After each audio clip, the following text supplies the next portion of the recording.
So it's very good afternoon to all of you. Just a minute, I have to introduce you. Hold on, just for a second, please. It is my privilege to welcome today Dr. Rajesh Ghosh, who is an associate professor in the School of Mechanical and Materials Engineering at IIT Indian Institute of Technology, Mandi in Himachal Pradesh. Dr. Ghosh's research interest is design and failure analysis of orthopedic implants for joint replacement, particularly hip and ankle replacements. Dr. Ghosh is a prolific researcher in terms of his research output, evident from his track record of having published 50 international papers and many conference papers related to biomechanics and orthopedics. Currently, he is serving as an editorial board member in the Journal of BMC in BMC series of musculoskeletal disorders. His research is also directed at determination and changes in bone mechanical properties due to different disease conditions. I actually came across Dr. Rajesh Ghosh's name from my literature search on Raman spectroscopic analysis for bone quality, and in that regard, I came to see his paper published last year in Material Science and Engineering, and that is when I thought that he would be a very relevant speaker and important speaker for our webinar series. In this regard, Dr. Ghosh, let me also tell you that it will be pertinent for you to know that ASTHI webinar has also been delivered by other biomechanical engineers and material scientists, including Dr. Naveen Kumar of IIT Ropar, Dr. Deepa Ghosh of Institute of Nanoscience at Mohali, and Dr. Neeraj Sinha. He is more of a NMR person who studies bone material, Dr. Neeraj Sinha of CBMR Lucknow, and they are also part of this webinar. And one of the aims of this webinar is to connect bone researchers of the country with each other. So they are all now part of it, and you would also become part of this webinar lecture series. So you will receive emails of all future webinars that will be held here, and you can also think about collaboration, establishing collaboration with anybody in this webinar faculty members, not just with me, but with anybody you find of interest. So with this introduction, let me again invite Dr. Rajesh Ghosh. His title is, you can see, Impact of Implant Design, Implant Bone Interfacial Conditions, and Bone Quality on Performance of Tibial Component for Total Ankle Replacement. Dr. Ghosh, the webinar floor is yours. Okay. Thank you, Professor Naivedya. So briefly introducing me. So as you mentioned that, I am a part of that. You mentioned the Professor Naveen Kumar name. So we had a collaborative research work in earlier. We also do collaborate to exchange our knowledge in the field of that bone research, especially so that joint replacement and other kind of thing, and fracture of this bone as well. So as you mentioned that you came to know about my that research, one of the research interests is related to that Raman spectroscopy assisted bone quality parameter. So we started this work just 3 years or 4 years back, along with one of my colleagues at IIT Mandi, Dr. Prasejit Mandal. So some of you might know him because he also do collaborate with probably Dev Brotho. So from CDRI. So we started this working, and we are now working together. So to know about the bone properties and what are the other effects on that. But my primary research focus is to joint replacement surgery and how basically we are going to change this design and the other condition will improve the performance of the orthopedic implants, especially the joint implants. So that's why I am presenting. Today's my lecture is related to that. So I hope my screen is visible to all of you.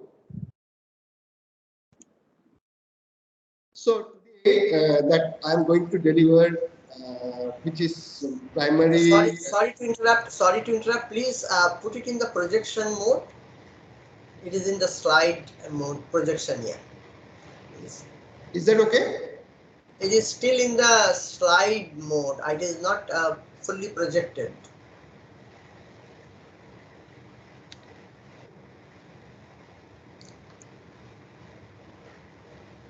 Oh, now it is gone. Yeah, I'll try it.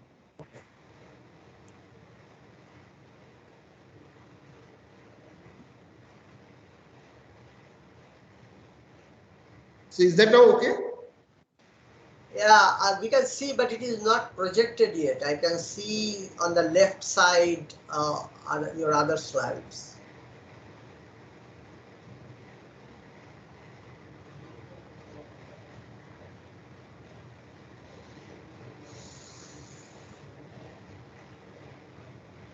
Just go ahead.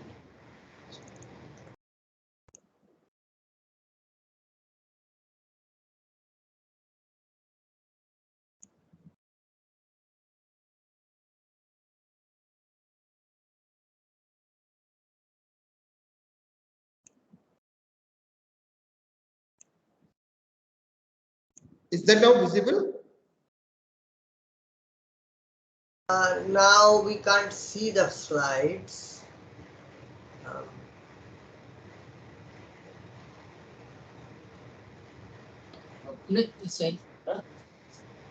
Vishwakarma क्या करना चाहिए? आपने जैसा भी screen share किया है ना, वही स्क्रीन शेयर करिए और पीपीटी कर दीजिए, सही हो जाएगा सर। मैं तो स्क्रीन शेयर किया। Now it is coming it. नहीं, लेकिन ये नहीं आ रहा है ना, प्रोजेक्शन मोड में नहीं है ये। सर आप स्क्रीन शेयर करिए, पीपीटी मत शेयर करिए। सर स्क्रीन शेयर का ऑप्शन अभी आपने किया था ना सर, इसको शेयर करके स्क्रीन शेयर कर दीजिए सर। स्क्रीन शेयर करो, स्क्रीन शेयर का एक ऑप्शन होगा सर। हाँ, अब आप पीपीटी ओपन कर लीजिए अपना sir. Is that now okay? हाँ ओके, बट पीपीटी ओपन करिए सर। अभी आपका वो एमएस टीम का वो दिख रहा है। नहीं, मैंने पीपीटी तो शेयर किया है डेस्कटॉप पे। पीपीटी आपने स्क्रीन पे ओपन किया सर? हाँ, यही दिख नहीं रहा है, ये आपका एमएस टीम दिख रहा है। बोलो ना, पीपीटी पूरा ओपन कर ले, स्क्रीन शेयर कर ले, यही है ना? हाँ, ये आप स्क्रीन का जो ऑप्शन है उस पर क्लिक करते उसके बाद आप पीपीटी डिस्प्ले कर दीजिए अपने स्क्रीन पे। मैं वही किया है। वही एक बार स्क्रीन पे जाके स्क्रीन शेयर पे क्लिक करिए सर, उसके बाद हाँ आप पीपीटी आप दिखाइए। हाँ सर, अब आप स्लाइड मोड करिए। Is that okay now? Should come, but it is still a White. blank. Yeah, white. No, it's this slide is animated, so it will come one by one. Okay, now it is okay. Please go ahead. Okay. So thank you all. So so my today's discussion is one of the research work did by the PhD student, which I am going to highlight today, and recently published this work in Medical Engineering Physics journals. So the interest is here to know about how this design and the interfacial implant bone interfacial condition and bone quality depends on the performance of the tibial component for total ankle replacement. So, if I talk about my broad research area, so my broad research area is design and failure analysis of implant for joint replacements using the experimental numerical investigations. And another part, I also look into that improved fixation technique of cemented implant for joint replacement. So fixation, as you know, that bone generally implant generally fixed in two types. There is a cemented one and there is an uncemented one. So both the procedure are generally work. So especially as you know that for older people, the bone inward facility and other kind of things is very, very less. So that's why surgeons generally prefer the cementing technique. However, those who are basically younger patients, the bone inward facility generally quite faster. So that's why the surgeon generally preferred for uncemented fixation. As I already mentioned that today's discussion is, I am restricted only this ankle joint replacement. However, floor is open to discuss any other kind of topic. So first we need to know about the reason for the joint replacement. So these are the primary reasons of the joint replacement. So among them, the post-traumatic disorder, which is basically one of the dominating causes of the total ankle replacement. So apart from that, the osteoarthritis, the rheumatoid arthritis, and others is also causing the reason for the joint replacement. So in this figure, if you clearly seen that this left hand side figure is indicating the ankle joint, and this right hand side figure, which is basically arthritic ankle joint, and what is happening due to this, the patient movement of this patient is generally restricted. So due to this arthritic ankle joint, so what will happen? The surgeon will generally prefer to replace this region with the artificial component known as an implant. So the implant evaluation is basically happening day by day. So in earlier days, what generally we have seen, there's a two component that prosthesis generally used. One basically fixed in the tibia bone, and another is basically fixed to the talus bone. And the clinical data, which is basically indicated that chances of failure is much more higher in the case of two component of replacement artificial component. So now what generally nowadays the researcher as well as the orthopedic surgeon, they prefer this three component of ankle prosthesis. So here if I see this figure is indicating basically there is three different kind of the orthopedic implants having different design manufactured by different companies. And whatever I have mentioned in here, basically related to the three component, you can clearly visible all this topmost portion is basically fixed to the tibia bone. The middle part, which is basically called as a meniscus bearing, and lower part is fixed to the talus bone. And still the clinical study is basically indicating that there is chances of failure much more higher. And what is the main reason? Main reason is related to aseptic loosening is the primary reason of the failure. And one of the major causes behind this aseptic loosening or failure of the implant is due to the mechanical factors. And what are these mechanical factors? Selection of the implant design, selection of the implant. Apart from that, how the surgeon are placing the prosthesis, these are the important factors which basically in future you can see the implant generally losing. And some CT data which is basically indicated, the X-ray data which is indicated in this figure, and it is clearly visible that how this implant basically fail over the time. The first figure is indicating the implant is positioned in the same places. So after some time, what will happen? Sometimes if you consider about 1 year, 2 year, 3 year, or 4 year, it will displace. So this displacement or aseptic loosening is basically due to mostly contributed by the some mechanical factors as I already discussed. So now the primary goal is to identify how this design is basically affecting the performance of the implant. So in order to do that, the 3D model, generation of 3D model of bone is very, very important. So accurate development of this bone is very, very important. So that's why we have developed this accurate geometry of bone using the CT scan data. And you can see this figure. This is CT scan data using the Mimic software. We have I have developed this. We have developed this CAD model of this bone, and there is artificial component which is manufactured by the Star company or Stryker company, is known as a Star implant, is placed into the respective regions. So this position, virtual position MP3 is done based on the some surgical guideline, as well as that we have also concerned with the orthopedic surgeon from the PGI Chandigarh. And finally, the finite element model is developed based on the this category. Hello.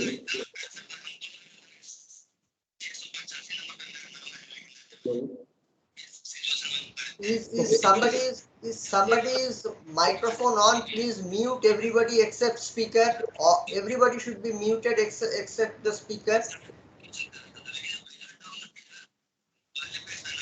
Vishwakarma, Yes, क्या sir. Yes. आप देखिए किसी का microphone on है? Okay. So now why I am saying that development of finite element model is one of the challenging tasks. So one of the reason is this finite element, if you want to get the accurate result using the finite element method, 2-3 part is very, very important. Number one is related to development of the bone geometry. Number two is related to the assignment of the material property. Number three is related to the applied loading and boundary condition. So everything we should follow based on some clinical guidelines and clinical some experimental data. Without this, the numerical data, whatever we are going to predict, it might not be accurate. So that's why you can see that this accurate geometry we have developed based on the CT scan data. And the next part I'm going to discuss, which is basically development of this finite element model. So in this present discussion, I am restricted only these 3 implant or 3 artificial component. First one is related to the start, second one is related to mobility, and third one is related to the Salto design. The manufacturer company is completely different. They prefer according to their choice and whatever the doctors, the orthopedic surgeons are preferred. And finally, this implant are positioned, as I already mentioned, using the proper surgical guideline, and which is basically indicated in this figure. And you can see this CAD model is basically developed using different kind of CAD software. And finally, it is positioned. And the finite element model developed accurately, then you need to apply the proper boundary and loading condition. So in this figure, it is indicating how this boundary and loading condition basically apply. So during this normal walking condition, there is a 3 main position we can observe in the ankle joint. Number 1 is a dorsiflexion, number 2 is a plantar flexion, and another condition is a neutral. And it has been observed that the dorsiflexion loading condition, the force transmitting from this ankle joint is much more higher, and the effect of this loading condition is much more higher, and success rate is also depends on this loading condition. So that's why for present analysis we have considered this dorsiflexion loading condition and how basically this loading is applied, which is clearly indicated in this figure. So after developing this, so as I already mentioned, so present lecture is restricted to implant design, implant bone interfacial condition, and another is the bone quality. So each and every part I am going to discuss first, and later whatever the result related to that, which I am going to highlight. Now, if you look at this, as I already mentioned just a few minutes back, the implant may fix in 2 different ways. Number 1 is a cemented technique, and number 2 is basically the unsymmetric technique, where the porous coating surface is used, and which basically enhances the bone ingrowth into the porous coating surface.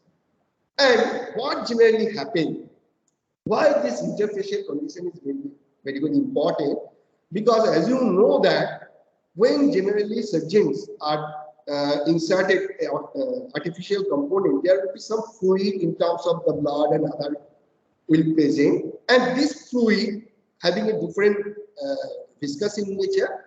So what will happen?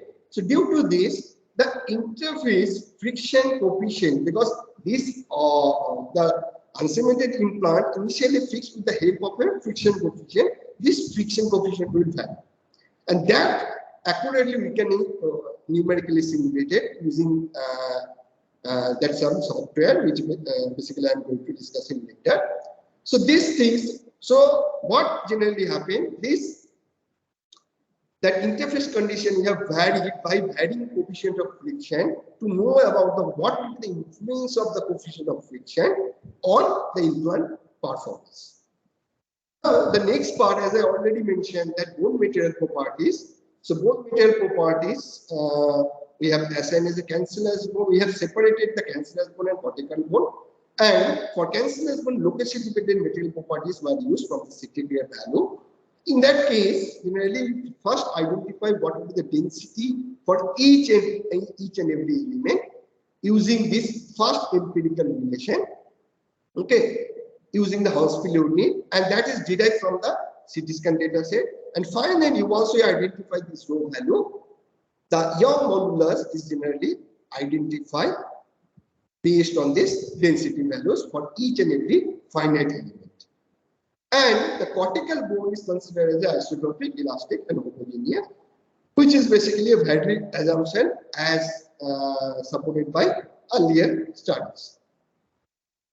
Now, how basically changes the bone quality? So, as you know that in this these two equations, whatever we have observed, the density value is important parameter, because if I change this density, automatically the Young modulus will change. So the bone quality, generally we know about the bone mineral density, everything we generally specify in terms of the rho. So in that case, the bone density is considered to deviate 20% from the mean value on either side to cover the wide spectrum of population. So what generally we did, so this density rho value in here, whatever we have identified, so that means 0.8 times of this rho we generally consider as a low bone quality people, and 1.2 times we generally consider as a, of this density is considered as a high bone quality population. So that's why it is mentioned the model cortical bone density 1.73 was considered as a normal model or model 1. So further I'll discuss about the model 1, model 0.8, model 1.2 like that. So that's why I'm highlighting in here.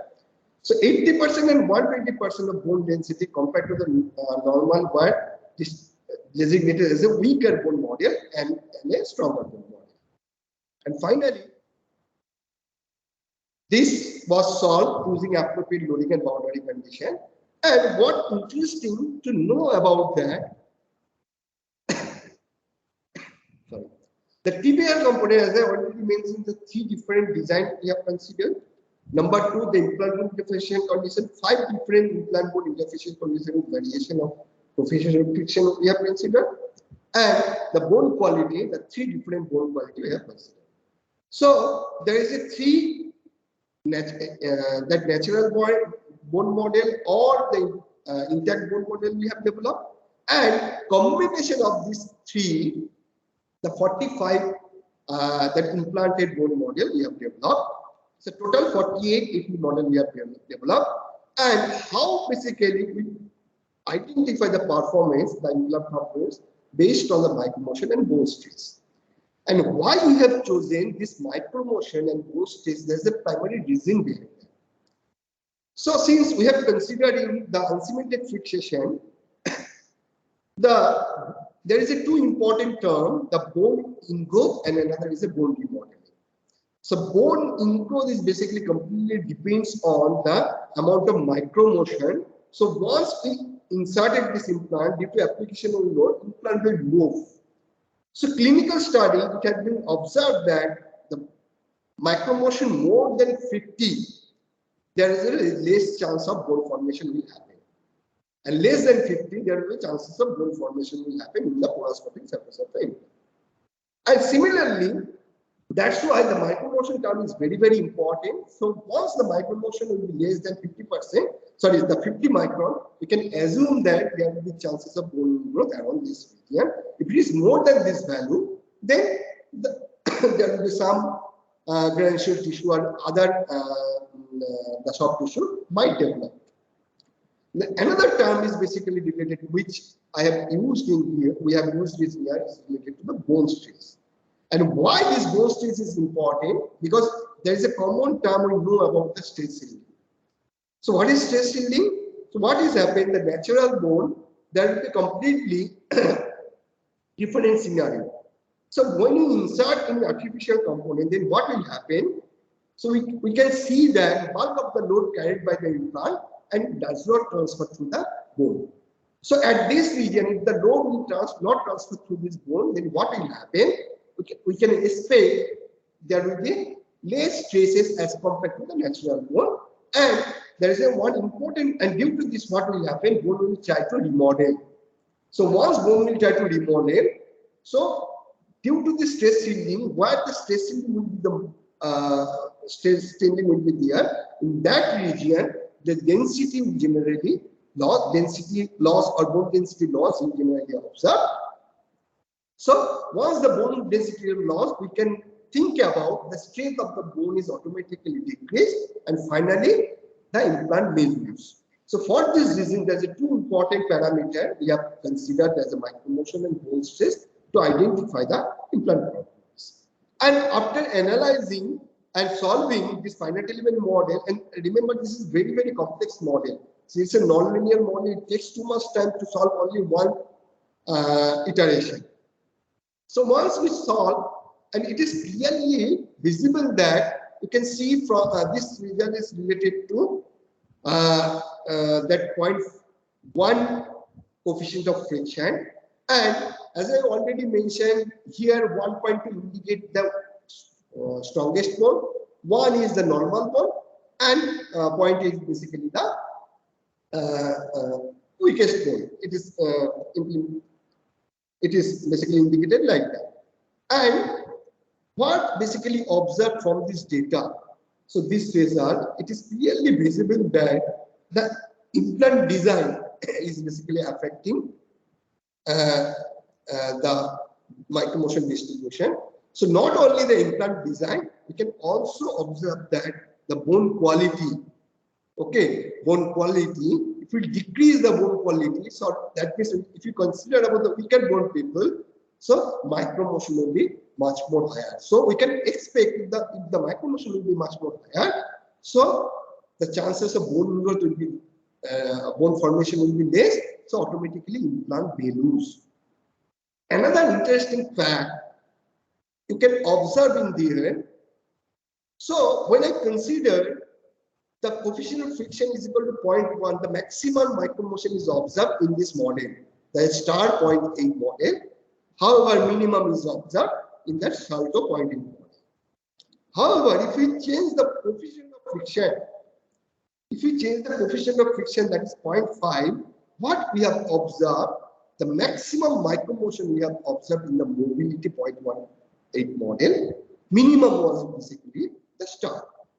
So that's why choosing a particular implant for a particular patient, it does not basically say that the performance of this implant will be good. It depends on the many parameters. Okay, so if it is a weakened bone model, so performance of the star component is much more better as compared to the mobility design. However, we can say about for the Salto design, it will be balanced. It will balance in terms of the micromotion distribution. And whatever we have also observed from this figure, if I change the bone quality, the performance or the chances of bone growth will be decreased. Similarly, design is also influenced the performance of the tibial component.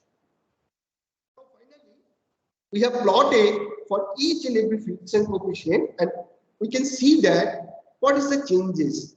This figure is basically indicating the peak micromotion, and where it has been observed that low bone quality people, okay, the peak micromotion is much more higher for the star model, okay, as compared to other two design. Once we increase the coefficient of friction, micromotion decrease automatically. So the bone quality as well as implant bone interfacial condition is basically influencing the peak micromotion. Similarly, the peak micromotion always not give you the perfect result. So we have also identified the mean micromotion, where throughout the implant surface we have identified what will be the average value of this micromotion, and we have plotted in this figure, and it is also indicating that the performance of the mobility design is worse as compared to star and salto model. So earlier, whatever we have observed, that for if I consider about the peak value, then performance of the star model is worse as compared to other model. However, for the mobility design, if I consider about the mean micromotion, okay, the performance of mobility design is worse as compared to the other two design. And this will be clearly visible if I go back to this earlier figure. You can see that for a mobility design, the topmost portion of the stem, the micromotion will be higher. So one can expect that if micromotion will be here, there will be less chance of bone growth. So once this less chance of bone growth, proper fixation will not possible over the time. So finally, chances of failure for this mobility implant is much more higher as compared to the other two design. And if I consider about the low bone quality, then whatever we have observed, the performance of the star model is not good as compared to the mobility. However, the salto design will perform better as compared to the other one. So now moving to the other part of this result. So one part is related to micromotion in bone growth, I have already discussed. The next part is related to the bone stress, and why this bone stress is very, very important, and how this implant design changes this bone stress, that basically I am going to present. The first figure is basically indicating the intact bone model. So what about the stress distribution in different part of this bone? So here is indicating some cross-sectional view, and with different cross-section, how the stresses basically distributed in different cross-section. And this, as I already mentioned, the 1.21 and a point is basically indicating the bone quality. So this is basically weaker bone quality, the stronger bone quality, and this is basically normal one. So now it is also clearly visible that stresses for a strong bone quality people is much more higher as compared to that weaker bone quality, and that is quite expected, because you know that bone fracture generally quite frequently will happen those who have a weak bone quality in terms of the strength and other parameters. So now one by one I'm going to discuss what will be the performance of the stress distribution due to the star component. So for the start, the cross-sectional view, whatever is indicated in here, you can see that there is some region the bone stress is increased if I compare with the intact or natural one, and some region the bone stress is basically decreased. Okay, so what is the, if bone stress will decrease, so there will be chances of bone density loss around this region. If bone stress will increase, so automatically there will be chances of bone density increase around this region. So this is basically derived using the Wood's law that I am not going to discuss here. So here you can see that especially the section 3.3 in this stage here, the bone stress is basically increased due to the implantation. However, if you're away from this section 1, 2, 3, 4, away from this stage here, the stresses, we have observed the stresses is basically decreasing. So, in the topmost portion of this tibia bone, what we can expect, there will be less chances of bone, high chances of bone density loss as compared to this region. So that is result bone stress distribution related to start. Similarly, we have identified for mobility, and it is quite it is clearly visible that the design basically influences the stress distribution in and around the implant region. So again, for Salto design, so due to this different design, how this stress distribution is basically affecting in and around the implant region of the tibia bone. And it is also, if you have noticed that what is happening due to this bone quality, the stresses at different regions also changes. Look at this figure at section 3.3 or section 4.4. The stresses around these two, if you compare this, there is a huge decrease in stresses for low quality of bone as compared to higher quality of bone.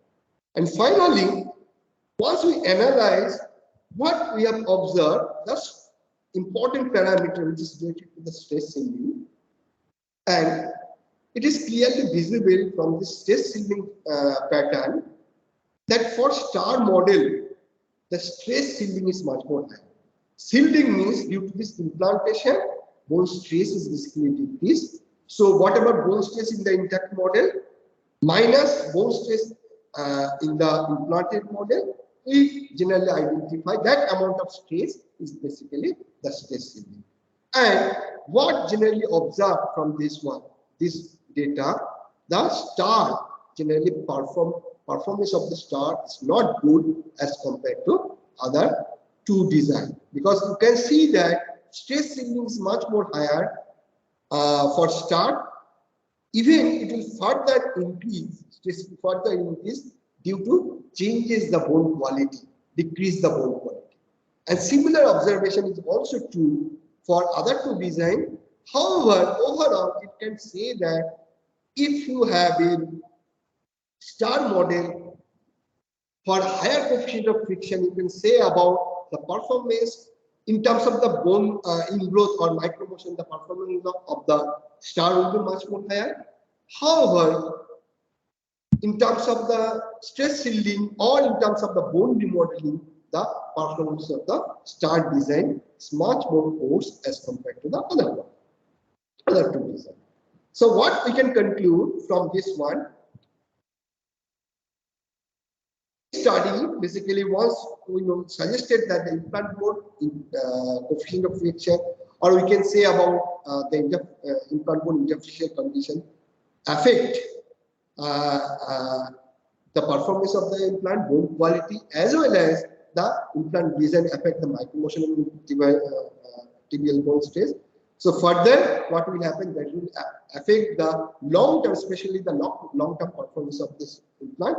So you can expect from this result that star for long-term performance is not good in terms of the bone ingrowth. However, performance is good in terms of the bone ingrowth. However, performance is not good in terms of the bone remodeling or bone density loss. So considering combined of these, all these three parameters are important for success of the total ankle replacement, especially the tibial component design. Micromotion changes significant when the implant bone friction and bone quality and design are changes. That basically we have automatically observed in our earlier discussion. However, on tibial strain, what basically I have not mentioned it earlier, the effect of implant bone coefficient of friction is not that significant, but bone quality and implant design is substantial. So that's why I have not presented any data related to the bone stress and effect of the coefficient of friction on bone stress. So what we have observed, bone stress does not have any influence due to changes in the coefficient of friction. However, it is clearly noted from this result that bone quality and implant design plays an important role for success of this implant. And this final result is also suggested that the long-term fixation of the tibial component due to attention should be given while selecting the tibial component design for TAR, especially for the star and mobility design. So what we have observed, the Salto design performance is intermediate. However, if you have a low bone quality, performance of the star is not good as compared to other three designs. If you have a higher bone quality or good bone quality, performance of this mobility design is not much good as compared to the other two designs. So if anyone want to interested more in detail, so they can go through this paper. So one of the important part is I should acknowledge my collaborator and my student. So if I consider about my student, these are my students who basically contributed the research evaluation and research in my laboratory. So Dr. Subrata Mandal, he is now pursuing postdoc from Dublin City University, Ireland. Pankaj Shitole, he is now RPI USA. So my third PhD student who just going to defend soon, Ajay Kumar, the Jyoti and Sonalal was currently working with me. Apart from that, some MTech, MS and BTech students I would like to acknowledge. So one of the important collaborators, Dr. Kushijit Mandal, Associate Professor, I want to thank. I want to thank the facility. Basically, I have acquired from Bio Center in AMRC IIT Mandi. I would also like to thank that IIT Mandi, then that ACRB and the PGA Chandigarh. So for the clinical guideline and support. Thank you all. Now, if you have any questions, let's feel free to. Okay, wonderful. We have been exposed to quite a significant dose of mechanical engineering, or rather biomechanical engineering, I will say. We are not into this kind of area in terms of expertise, but you still had made our understanding much better, much lucid in the way you have presented. Now, one question I was wondering, that your all data which you shared with us are based on mostly the FEA kind of modeling. FEA. Now, FEA, right, yeah. So, is there any way that you finally determine your all these assessments in a real scenario, for example, in experimental model system or bones from cadaver, that kind of basically this the finite model we have validated based on this experiment. That data I have not shown you here. So it's already validated based on this experiment, the finite model. And it has been validated in what system? That is what we would like to understand. So it's a composite bone, not cadaver bone, composite bone. Okay, bone composite bone. Okay, okay. And then in terms of, would like to know that what are the parameters you typically do for validating in the composite bone? So in generally stress strain value we generally use. So we measure the stress strain using the DIC technique, discrete technique or the optical method. So based on this, we generally validated our. And in terms of quality, how do you determine the material composition? No, material composition validation is not possible because that whatever we acquired the composite bone from USA. So that is for only for particular the material property they generally prefer. Okay, it is not necessary then. No, it is not necessary. One model if we validated, then we can change this. That is the beauty of the numerical model. So that we can, once we validate it, we can play with certain guideline and I see. Is anybody having any question? Is Dr. Ghosh, Naveen, have you joined?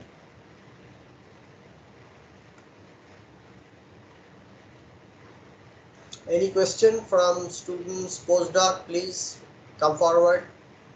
Don't hesitate. so if I know about that, this is the audience will be little bit different. Then probably I am more happy to present my that research, whatever collaboration with the. No, don't worry. We will give you one more chance. You Yeah.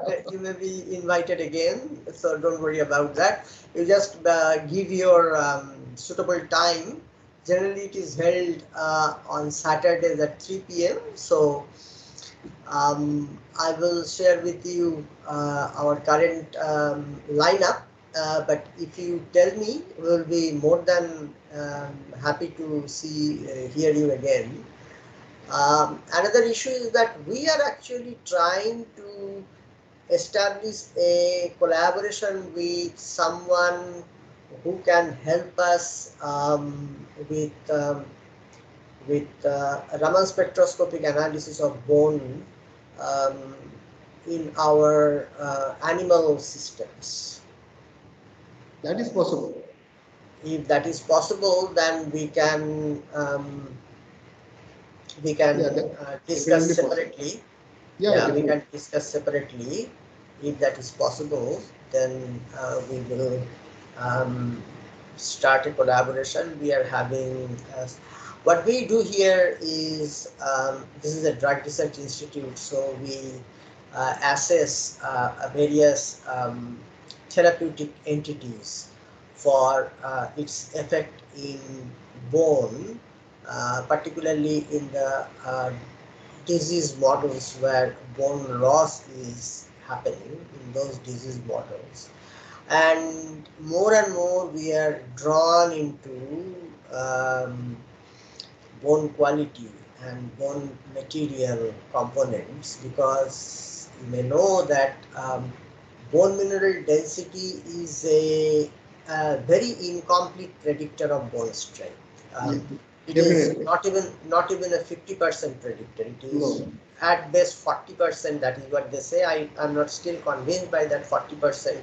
That figure. I don't know from when it was derived. But still, the upshot is that the prediction for fracture is heavily dependent on parameters about which we have very little understanding. So that is the reason I would like to assess the various quality and the material properties of even existing drugs and compare it with our therapeutic experimental therapeutics and get a sense of or try to understand how bone quality parameters affect strength. Yeah. So in that regard, I was thinking of getting help from you, particularly in relation to Raman spectroscopy. Yeah, definitely no issue. Okay, so since you have said it is possible, so I will set up a separate one-to-one discussion with you sometime soon. Definitely. Okay, so you have in the email what you have received, you will see the list of another biomaterial speakers I forgot to mention is Dr. S.B. Katti from IIT Kanpur. Yeah. IIT Kanpur, and so in that list you can go through the list, and email list so you know who are there, who have been our speaker. And also I will request you to suggest me names of potential speakers, particularly definitely. young speakers like you, Okay, definitely. right? Definitely. I'll send you an email regarding that. Those who Yeah. are potential. And so we would be very happy to hear you again with another topic. So let us know in if it is possible sometime in November for you, then we can schedule it. Yeah, yeah, definitely. I'll let you know. Okay. Okay. Thank you. Okay. Thank you so much. Thank you for giving this talk. Thank you. Bye. Bye.